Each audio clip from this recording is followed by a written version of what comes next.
Mostly, there is a constant chat going on in the background. It isn't loud, but it is always there, revising, replaying, preparing.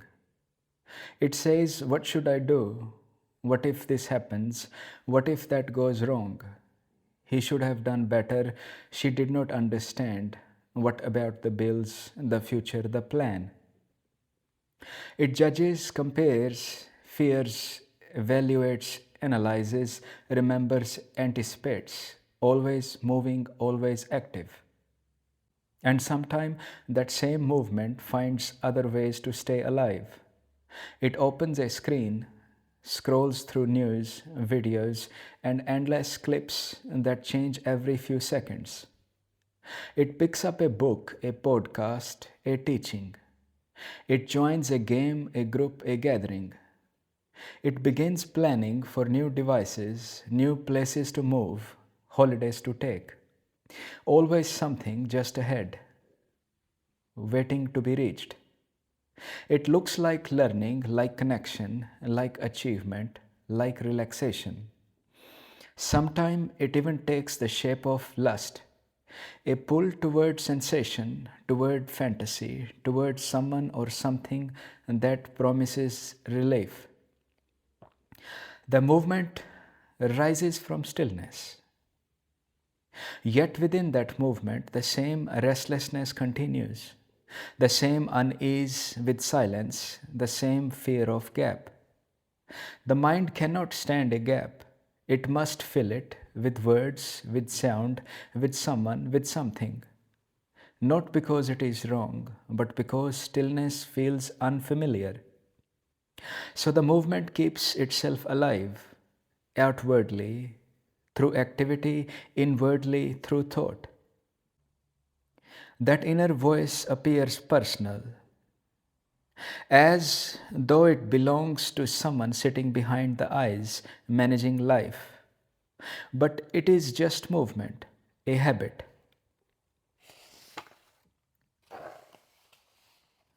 a flow of energy repeating itself in different ideas. This movement, like someone behind the eyes managing life, continues almost always. It takes the shape of understanding, of watching media, reading a book, or doing something to achieve. That is why these activities become addictive, because unknowingly, attention has shifted into what seems like action itself. And within that movement, another thought arises: I should stop this. This is not good. I need peace. And so begins another layer of same movement. Now dressed in spiritual language, the mind trying to stop the mind, thought fighting thought. But effort itself belongs to the same movement. Trying to stop thought is thought. Trying to control the mind is the mind. Pretending to be the controller. It can change the shape. It can change the name. It can even take the form of devotion, repeating the names of God or a mantra. Yet the fan is still spinning. The blades may look different, but the motion continues. That is where most seekers remain trapped, endlessly polishing the surface of the same habit. They feel they are progressing because the mind appears quieter, more disciplined, more spiritual. But the root of movement, the very sense of I must become, remains alive. Now the same movement tries temples, prayers, rituals.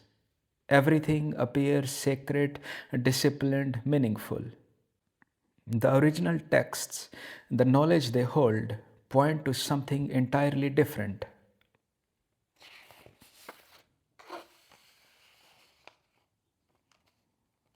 Their words speak of something profound, subtle, often beyond reach. The mind's interpretation, translation, and ritualization, these create the movement, the hierarchy, the divisions, the groups. They keep the illusion alive, but the mind has misunderstood them. From that misunderstanding, it creates yet more movement, ritual after ritual, prayer after prayer, activity after activity. Never to meditate, never to stay still, never to meet the insight the Holy Book points to. And when there is desire to end suffering, true seekers are misled by so called voices, ideas dressed in wisdom. They mistake the idea for the knowledge. The language of the holy books themselves is out of reach, controlled by translators and authorities, hierarchies created by the mind. So instead of ending the search, the true seeker becomes a follower, forms groups, maintains loyalty, and keeps the movement alive. Now the same movement becomes the guide, telling others what to do and what not to do. It calls itself the master, the teacher, the coach. It creates courses, methods, daily practices.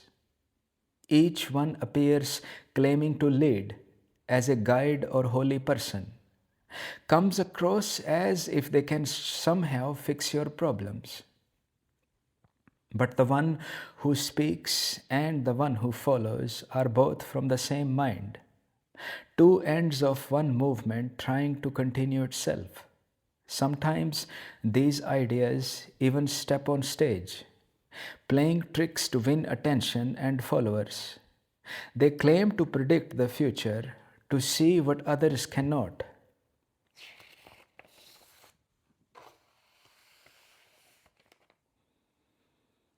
But even a child can predict that tomorrow will come. Even a child can say what date it will be in 30 years. All prediction is memory rearranged. Even when they guess a name, a family, a story, it still belongs to the same field of memory, the same region, the same mind. Even a smartphone is smarter than all the so called wise men or preachers. Ask it anything, instantly it can tell you, define things, calculate health data more accurately than any preachers. Yet, what it gives is only memory rearranged. Just as what seems like a wise mind arranges what is already known. Perhaps a modern tool can do this much faster and more accurately. Yet still, it is only memory rearranged. What looks like power is just repetition. The trick fools only those still searching for certainty. And when prediction no longer exists, the same movement offers more methods, spells, rituals, secret things to do, as if it knows what is really happening. But it does not even know if the next breath will come. If there were real power there, a body would not need a heart. It could use that power to circulate blood. If that power were real, the body would not need oxygen. It could cast a spell and breathe without air. But that is not reality. That is imagination pretending to be truth. The mind playing with its own reflection.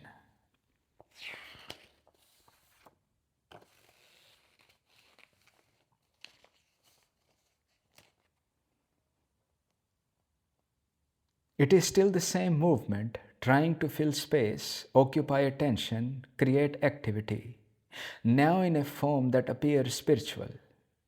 All efforts are part of that movement. All ideas, spiritual or worldly, are within the disturbance of mind. Only when this is seen clearly can rest happen and observation begin. Observation can see that whole movements are basically the same, repeating, revising, not new. All plans are built on what is already known. The rest comes naturally. Silence arises, stillness arises. naturally, not by fixing, not by controlling, but simply by not following the movement of mind.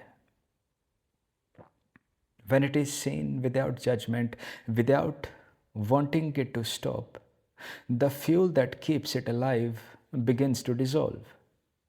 Because suffering is not only caused by the movement itself, but also by resisting it.